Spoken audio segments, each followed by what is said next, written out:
Good afternoon, Simon. We have Simon Bridges, the Chief Executive of Auckland Business Chamber, and a longtime friend and a very popular personality in New Zealand and overseas, a man with great passion to improve trade ties and bilateral ties with India. And he has very energetic ideas and initiatives. So we've had a chance to talk to him earlier. Once again, welcome back, Simon, to our office. And please tell us how the Chamber has been progressing over the last year. Hey, well, thank you, Venkat, for that very warm welcome. It's great to be with you, my friend. And, things are going really well. I think, pleasingly, the Chamber's had good growth in the last, say, year or so.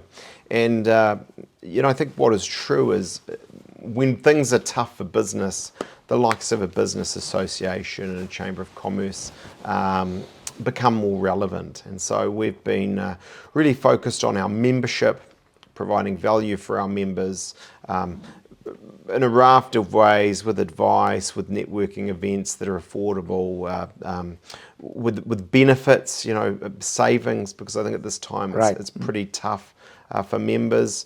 Look, things are going, I think, very well, albeit, can I acknowledge, for business, right at the moment, and actually we've literally in the last week done a business confidence survey. It's a pretty gloomy mood out there. How does an organization or an institution like the Auckland Business Chamber, how does it relate to businesses during such times of recession and stress? I think there's multiple things we do. I think one is the advice and the support. Now, that might be mental health programs actually at one end of the thing, or it might be just business advice on how to get your costs in order, how to make sure you're spending $4 but making $5 in difficult times. But through to advocacy as well. I think that's quite an important piece. So off the back of this business survey, for example, we will be advocating for some things that business wants to see around lower interest rates and inflation, around government policy momentum to provide confidence, those sort of things. And then just, look, actually, amongst it all, networking. We've learned in this environment, fancy events that cost hundreds of dollars, maybe $200-300, that's not the order of the day. Maybe the champagne corks will pop again at some stage, but at the moment, actually it's about $10-20 events where small and medium businesses can come together, network, maybe get ideas, that sort of thing. So, it's advice, it's networking, it's advocacy, and a few other things besides. Have you seen a rise in the membership rates, number of members coming into the chamber after you've taken charge? Yes, I have. I mean, I think it's it's an interesting phenomenon, really. But one of the areas of growth that I think I've said to you before, Venkat, but is in the area of ethnic business, and that stands to reason. Right. If you take Auckland, it is the gateway to the world. It is the capital of commerce, but I think as important as all of that, it's the most multicultural city in New Zealand by a long way. And if I just take our Indian community, look, that's kind of nearly quite, I don't think, you will have better numbers than me, but 1 in 10 Aucklanders now, certainly in terms of new Aucklanders, it's even higher than that. Right. And so if you want to be growing more than at a very incremental rate as a business association, you need to be, what is it? Fishing where the fish are, making sure you're relevant within ethnic business communities that we see such growth in Auckland. And I've certainly been doing that, whether it's the Indian community, the Chinese community. Actually, an event coming up is with the Philippines business community. Now, much smaller than those first two I mentioned, but growing. And one with their effectively Vice Minister of Trade who is coming to New Zealand to sell the wares, if you like, of the Philippines. So this is a clear strategy of the Chambers, and I'm pleased to say I wouldn't overstate it, but it is working. Your role as the chief executive, you're apolitical and you work with all governments. What change in direction have you noticed with the new coalition government that has come in, and how does it influence an organization like the Auckland Business Chamber. Yeah, well, I think first point to make, Venkat, is you are genuinely right. I think some people look at me and say, oh, come on, you were part of that team for a long time. Can it be? I am apolitical in my Yep. role as a Chamber of Commerce Chief Executive. Your jacket's the only blue thing I can see right now.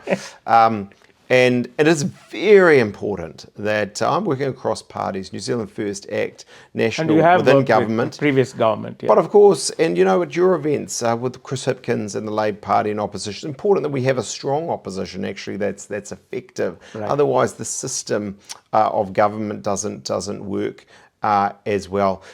And so it is about, without fear or favour, advocating good policy.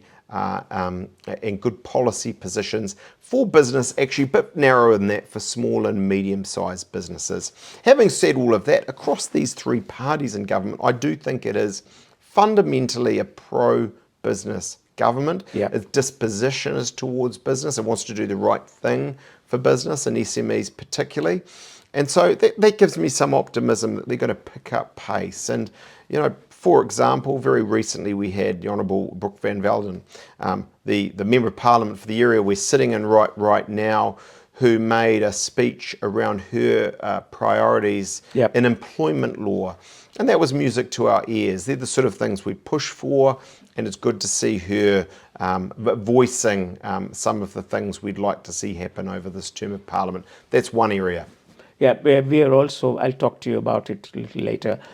We are also working with Brooke on ensuring that employers get benefit out of employment law, which Yes. is right at the moment tilted very badly towards the other side.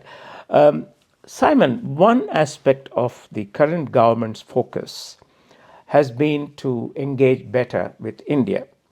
Now, for the first time in many years after John Key left, we have a government which says openly that they want to have a better relationship with India in terms of political engagement, economic, commercial, etc. Free trade will come later, but you've got to revive your goodwill. On the one side, you have the government. On the other side, I can only see a good advocate is yourself. And third are some businesses. So we see the chamber, Auckland Chamber, and perhaps the other chambers as good conduits with whom people like us can work, with whom some businesses can work. So what is your articulation with the Minister of Trade, who is right now so well engaged with India? Well, look, you know, thank you for your kind comments about me. Look, we try really hard, and I would note, you know, some other associations I think are doing some good work, and it is a team effort that's required. You know, you mentioned Honourable Todd McClay, Minister of Trade. I mean, he gets text messages from me. Don't anyone OIA them, please. But you know, I'm constantly on to him about things that we should be doing. And actually, there's a mutual interest there. Obviously, I know Todd very well from our previous careers. But more than that, actually, it's a professional relationship because he said he wants to do the most trade missions, business delegations ever. And have we got a deal for him? Look at the chamber. Our SMEs want to do that. And you know, I think we talked about what's in it for SMEs at a level. Look, for them, if you're a small, medium business, what is a safe way that you can educate yourself on a foreign market, maybe even do some deals while you're there? It's with a bigger grouping like the Chamber. And so we are definitely getting out. It's not before time, actually it's too late if anything, but we will be in the EU, we'll be in ASEAN, we will be in Japan, possibly even Brazil, and I'm sure India this year on business delegations. And, you know, specifically on India, what I would say is, yeah, I've been, you know, a booster for years now. I've seen that the demographics, if you like, and the business trends were all going to go the way they are going. You know, one of the highest growth economies in the world, biggest population, going to be, what is it, you know better than me, but third by 2030 or similar. So it all works for India, first and foremost, but for the world as well. That said, I mean, I think we need some realism. We know that, as you say, the Indian government has pretty clear positions on these things. Trade has to work very well for them. It has to be deeply reciprocal, and good things take time. So I think what I would say, you know this, everyone in this room around us knows this, but I think it starts at, and it's a bit twee, but it happens to be because it's true, at the relationship level and the business level. And I think the likes of a chamber can play a very significant role in that. I would say that, but I do think that, because I think we can take many businesses there to meet, to greet, to form relationships, and ultimately actually to do deals that work for both sides. That will grow the relationship required, I think, prior to us getting a trade agreement. To us, it occurs that there's a lot that can be done by one side, organizations like the Auckland Business Chamber, on the other side, the businesses, because they understand the country better. Yeah. They have their presence in India. They understand the country, its practices, etc. Don't you think the chamber should work with the businesses and also become a good advocate for the government?